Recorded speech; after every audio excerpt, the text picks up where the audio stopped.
Hello friends, welcome back to my channel creative art by Bandana. তো friends, আমি আবারও একটি তোমাদের কাছে নতুন টিউটোরিয়াল নিয়ে চলে এসেছি। তোমরা ভিডিওটি দেখলে প্রথম থেকে শেষ পর্যন্ত আশা করি বুঝতে পারবে আমি এই টিউটোরিয়ালটাতে একটি সুন্দর বেবি পিঙ্ক কালার এবং রেড কালার কম্বিনেশনে একটি ফুল এঁকেছি। যদিও ফুলটির কী নাম আমি জানি না, ফুলটি আমি ফেসবুকে দেখে ভালো লাগলো তাই ভাবলাম এঁকে ফেলি। তো আমার কাছে রানি কালারটা ছিল না, রানি কালার শেডসটা ডিপ পিঙ্ক কালারটা আমার কাছে, যে পিঙ্ক কালার এবং রেড কালার কম্বিনেশনটা দিয়েই আমি গোটা ফুলটি এঁকেছি। প্রথমে তোমরা দেখলে যে আমি হোয়াইট কালার বেস কোটটা লাগিয়ে নিয়েছি, নিয়ে তারপর ফুলের কালারটা করে নিয়েছি। এইভাবেই আমি গোটা ফুলটি আঁকবো।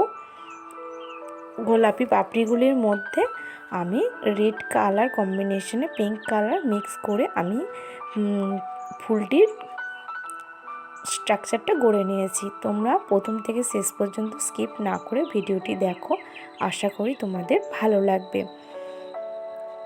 তো বন্ধুরা,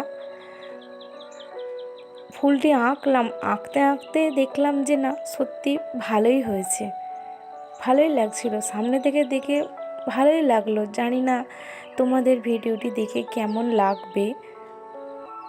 তোমরা তো কেউ কমেন্ট করে জানিও, বলো না যে তোমাদের কেমন লাগছে, ভালো লাগছে কি খারাপ লাগছে। তোমরা তোমাদের কমেন্টের মাধ্যমে জানালে আমি আরও নিজেকে আরও ভালোভাবে তৈরি করতে পারবো, কোথায় নিজের ভুল হচ্ছে সেটিও জানতে পারবো। তো বন্ধুরা, প্লিজ তোমাদের কাছে একটাই রিকোয়েস্ট, যদি ভালো লাগে তাহলে অবশ্যই ভিডিওটি একটি লাইক করো, একটি শেয়ার, একটি কমেন্ট করো। আর যদি আমার চ্যানেলে নিত্য নতুন ভিডিও তোমরা দেখতে চাও তাহলে আমার চ্যানেলটি তোমরা সাবস্ক্রাইব করে রাখতে পারো। বেল আইকন নোটিফিকেশনটা অন করে রেখো, যাতে নিত্য নতুন ভিডিও নোটিফিকেশনটা সবার আগে তোমাদের কাছে পৌঁছে যায়। তো এইভাবে আমি গোটা ফুলটি এঁকে নিচ্ছি। তো এমন একটা মুহূর্ত আসে বন্ধুরা জীবনে, যে আমরা চাই এটা হোক ওটা হোক, অনেক কিছু হোক, কিন্তু সবটার কাণ্ডারি হলো মেন সময়।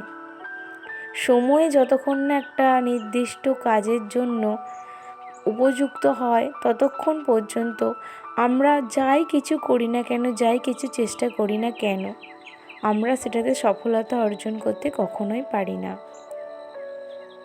সময় ঠিক করে রাখে কাকে কখন কিভাবে কি দিতে হবে, কার থেকে কখন কিভাবে কি নিতে হবে সময়।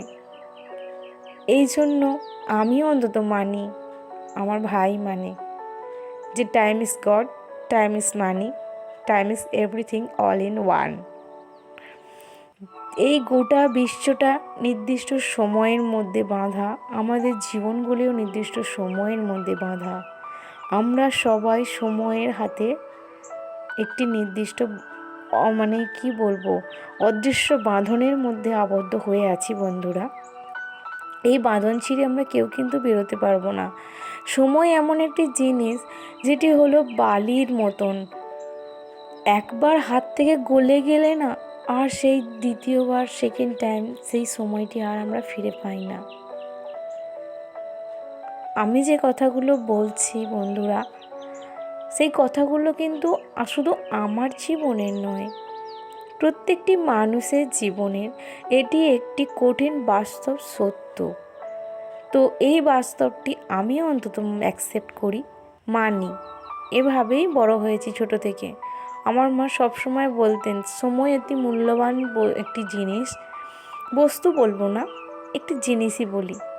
সময় একটি মূল্যবান এমন একটি জিনিস, যেটি একবার চলে গেলে সেই সময় নির্দিষ্ট যে কাজগুলো থাকে সেটি আমরা যদি না করে কমপ্লিট করতে পারি, পরবর্তীকালেও সেই সেকেন্ড চান্সটা সময় সবাইকে তো দেয় না, তাই সেই অসম্পূর্ণ কাজটা আমরা সম্পূর্ণ করতেও পারি না। তো এইভাবেই আমিও আমার আঁকার জীবনে ভেবেছিলাম যে প্রথম জীবনে যখন আঁকা শিখেছি, সেলাই শিখেছি, অনেক কিছুই শিখেছি, কিন্তু আলটিমেটলি করে কিছু উঠতে পারিনি। বিয়ের পরও জীবনটাও একটি বাঁধা গণ্ডির মধ্যে আবদ্ধ হয়ে গেল। তখনও কিছু করতে পারলাম না। আলটিমেটলি একটি নির্দিষ্ট সময় এলো, আমি আবার আঁকাগুলো আবার চালু করলাম। তো এইভাবেই চলতে থাকছে জীবন। জানি না কত দূর এগোতে পারবো। তোমরা সবাই আমার সাথে থেকো। আশা করি আমি আরও এগিয়ে যেতে পারবো। জানি না জীবনে কতটা বড় হতে পারবো, কিন্তু চেষ্টা করব।